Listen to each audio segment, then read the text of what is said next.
Welcome to the Explainer. Every time you click buy, an invisible legal shield actually protects you. Sure, ditching paper makes your digital cart lightning fast, but it also leaves your transactions super vulnerable. Without a physical handshake, we're facing some scary risks, like sneaky hackers and identity theft. So, how do we build trust? It's all about authentication, basically proving you are exactly who you claim. We do this with everyday tools you probably already use, like one-time passwords, fingerprints, and digital signatures. Governments are totally catching up.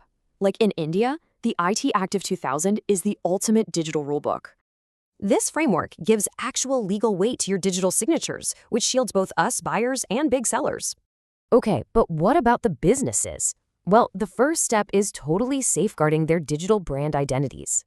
Enter cyber squatting. That's when a scammer maliciously buys a domain matching a famous trademark just to trick customers. And for all you creators, strict copyright laws are literally your best defense against rampant illegal downloading. But wait, here's a massive problem. When a transaction crosses borders, which court actually gets to rule?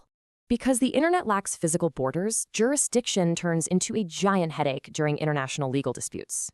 And what about service providers hosting this stuff? Are they on the hook for their users' illegal actions? Generally, no. As long as neutral intermediaries quickly delete reported illegal content, they stay fully protected.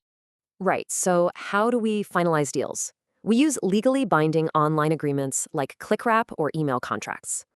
To actually hold up in court, these digital handshakes need clear terms, an offer, and verified user acceptance. These laws protect us today, but as e-commerce keeps exploding, will our legal systems actually keep up?